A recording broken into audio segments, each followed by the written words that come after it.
बिस्मिल्लाहिर्रहमानिर्रहीम। आप सबको अस्सलाम वालेकुम। बहुत सारे मेरे भाई मुझसे पूछते हैं, दिल भाई मैसरेशन क्या होता है, मैसरेशन क्या होता है, मैसरेशन किस तरह करते हैं। एक परफ्यूम हमने मंगवाया, वो हमने लगाया, उसकी खुशबू 5 मिनट बाद बिल्कुल गायब हो गई, तो ये क्या प्रोसेस होता है। मैंने ऑलरेडी इसके ऊपर एक वीडियो बनाई है, बट आज मैं प्रैक्टिकल ऑथेंटिक एग्जाम्पल के साथ आप लोगों के सामने आया हूँ। और ये अब जो मैं चीज़ आप लोगों को दिखाऊंगा ये मेरी बनाई हुई नहीं है, ये अमेरिकन एक ब्रांड है, ये उसकी बनाई हुई है। ठीक है, तो भाई मैसरेशन इसको कहते हैं कि सबसे पहली बात, आपको जब भी कोई फ्रेगरेंस रिसीव हो, आप अपने कोरियर के थ्रू मंगवाते हैं, चाहे कोई भी फ्रेगरेंस है वो, आप उसको 2 दिन के लिए वैसे ही फ्रिज में रख दें और 2 दिन के बाद फ्रिज से निकाल। अब आप कहेंगे कैप लगा के उतार के डजेंट मेक एनी डिफरेंस। ठीक है, वो सिर्फ एक परफ्यूम है जिसको मैसरेट करने के लिए कैप उतारना पड़ता है, otherwise doesn't make any difference. आप कैप उतारे ना उतारें, आप उसको फ्रिज में रख दें, बॉक्स से निकाल कर सिर्फ परफ्यूम निकाला और उसको 2 दिन के लिए फ्रिज में रख दें। क्यों? क्योंकि ड्यूरिंग ट्रैवलिंग, ड्यूरिंग ट्रांजिट जो उसको हीट वगैरह मिली है, उसकी वजह से उसके मॉलिक्यूल डिस्टर्ब हो चुके हैं, डिस्ट्रॉय हो चुके हैं, तो उनको रीबाउंड करने के लिए, रीबाइंड करने के लिए आप उसको 2 दिन के लिए फ्रिज में रख देंगे, फ्रीज़र में नहीं, फ्रिज में। फिर आप फ्रिज से निकाल के भी डार्क और ठंडी जगह पे उसको 2 दिन रखेंगे, उसके बाद आप उसको लगाएं तो आपको उसकी परफॉर्मेंस मिलेगी। नंबर 1। नंबर 2, कुछ फ्रेगरेंसेज होती हैं जिनकी फॉर्मुलेशन न्यू होती है तो वो परफॉर्मेंस अच्छी नहीं दे रही होती।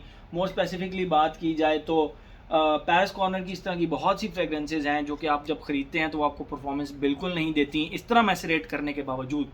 फिर आप उनको क्या करते हैं, 2 दिन फ्रिज में रखें, 2 दिन आप उनको डार्क ठंडी जगह पे रखें, उसके बाद उसको पड़ा रहने दें वहाँ पे 3 से 4 माह, और इस दौरान आप उसको लगा भी सकते हैं। लेकिन 3 से 4 माह के बाद आपको प्रॉपर उसकी परफॉर्मेंस फील होगी। एक फ्रेगरेंस सिर्फ और सिर्फ ऐसी है जिसको मैसरेट करने का तरीका थोड़ा सा डिफरेंट है, और वो है क्लब दी नुई इंटेंस मैन। मैं आप लोगों को दिखाता हूँ क्लब दी नुई इंटेंस मैन। इसका कोई भी वेरिएंट आपके हथे लगा है, आप उसके 10 स्प्रे करें। पहले तो आप इसको 2 दिन वो वाली मैसरेशन करें ना कि फ्रिज में रख दें, और 2 दिन उसके बाद ठंडी और गर्म जगह पे, उसके बाद निकाल के इसके कम से कम 10 स्प्रे खुद लगा लें, हवा में कर दें जैसे आपका दिल है, और उसके बाद इसका कैप उतार कर, स्पेसिफिक सिर्फ इस फ्रेगरेंस का कैप उतार कर इसको डार्क और ठंडी जगह पर 3 से 4 माह के लिए रख दें। इसकी परफॉर्मेंस में एक मैजिकल किस्म का बूस्ट आता है। अब आप कहेंगे कि अदील भाई आप इतनी वो उसमें से किस तरह कह सकते हैं, इतने कॉन्फिडेंस के साथ किस तरह कह सकते हैं। पहली बात तो ये है कि ये चीज़ें वो हैं जो कि मैंने खुद प्रैक्टिकली की हुई हैं, और मैं जिसको सजेस्ट करता हूँ उसका फ़ायदा होता है। लेकिन आज आप लोगों को एक मज़े की और चीज़ दिखाता हूँ। मैंने एक फ्रेगरेंस, आप लोगों को पता है मेरी मोस्ट फेवरेट फ्रेगरेंस है सैंटाल 33 फ्रॉम द हाउस ऑफ ली लाबो। तो इसके ऊपर मैंने पढ़ा हुआ देखा 12 मंथ आफ्टर फर्स्ट स्प्रे। ये आप देख सकते हैं, ये लिखा हुआ है fresh 12 month after fresh spray. इसका मतलब यह है कि 12 महीने इसकी एक्सपायरी डेट है, 1 साल के बाद ये एक्सपायर हो जाएगा। लेकिन ये जो हम लोग नहीं पढ़ते, मुझे मेरे एक बड़े प्यारे भाई हैं, वो इंडिया में रहते हैं, उन्होंने मुझे इस चीज़ को नोटिफाई किया। उन्होंने कहा दिल भाई मैंने आपके कहने पे बहुत सारी फ्रेगरेंसेज मैसरेट की हैं, लेकिन आज मैंने ये फ्रेगरेंस जो कि आपने मुझे बताई है, मैंने इस फ्रेगरेंस का ये मैनुअल पढ़ा है, तो इसके अंदर तो बड़ी एक हैरान कुन चीज़ लिखी हुई है। तो मैंने कहा क्या, तो उन्होंने मुझे इसकी पिक्चर भेजी, तो मैंने कहा मैं आप लोगों को ये प्रैक्टिकली शेयर करता हूँ। इसके अंदर ये देखें जी, लीलाबो का स्टिकर जो कि सैंटाल 33 के अंदर से निकला है।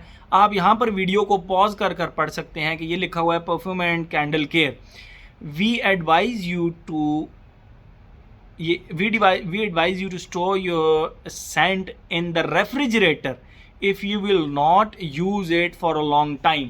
अब ये मैंने नहीं लिखा हुआ, ये लीलाबो ब्रांड ने, जो कि एक अमेरिकन ब्रांड है, उसने, आप यहाँ पे स्क्रीनशॉट लेके ये पूरा पढ़ सकते हैं, ये पहला पैराग्राफ, और इसके अंदर सिर्फ और सिर्फ यही लिखा हुआ है। एक मिनट, स्क्रीनशॉट के लिए आप अब स्क्रीनशॉट इसका ले लें और इसको पूरा बेशक पढ़ लें।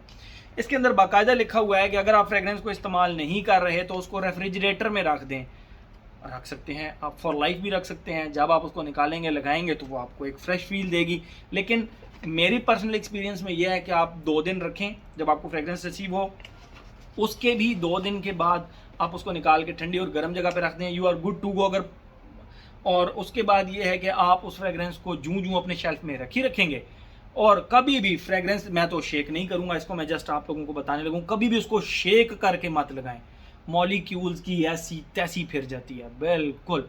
तो आप जब भी लगाएं फ्रेगरेंस को बस आराम से उठाएं, उसके 3-4 स्प्रे करें, 5-6 स्प्रे करें, जितने आपका दिल करता है उतने स्प्रे करें, और उसके बाद आप उस फ्रेगरेंस को उसी जगह पर आराम और प्यार मोहब्बत से रख दें। मैसरेशन का प्रोसेस साथ साथ चलता रहेगा। सिर्फ एक फ्रेगरेंस जो है इसका कवर आपको एक गिर गई, लेकिन उस तरह की दूसरी बॉटल में पड़ी। सिर्फ ये फ्रेगरेंस जो है क्लब दी न्यू इंटेंस मैन, इसका कवर सिर्फ आप उतार कर रखें एंड दैट्स इट। ये मैसरेशन ज़बरदस्त होती रहेगी और इसके अंदर जो मैजिकल चीज़ आप देखेंगे वो किसी और फ्रेगरेंस में नहीं देखेंगे। तो ये भाई मैं इसको अपने हर फ्रेगरेंस के ऊपर इम्प्लीमेंट करता था, बट अब ये लीलाबो वाले भी कहते हैं अपने इनके अंदर कि आप अपनी फ्रेगरेंस को रेफ्रिजरेट कर दिया करें, ठीक है। तो मेरे ख्याल में अब आप लोगों को मैसरेशन के प्रोसेस का बिल्कुल समझ आ गया होगा। ये यहाँ पे ये स्टिकर पड़ा होता है। आपने कभी सेंटाल 33 या लीलाबो की कोई भी फ्रेगरेंस आप परचेज करें तो उसके अंदर ये आपको मिलेगा, बॉक्स के अंदर ये पेपर सा, इसको पढ़ लीजिएगा, इसके ऊपर ये लिखा हुआ है, ठीक है। तो अब आप लोगों को बहुत अच्छे तरीके से समझ आ गया होगा मैसरेशन का प्रोसेस, और अब आप लोग अपने परफ्यूम्स को बहुत अच्छे तरीके से मैसरेट करना सीख चुके होंगे। Thank you so much.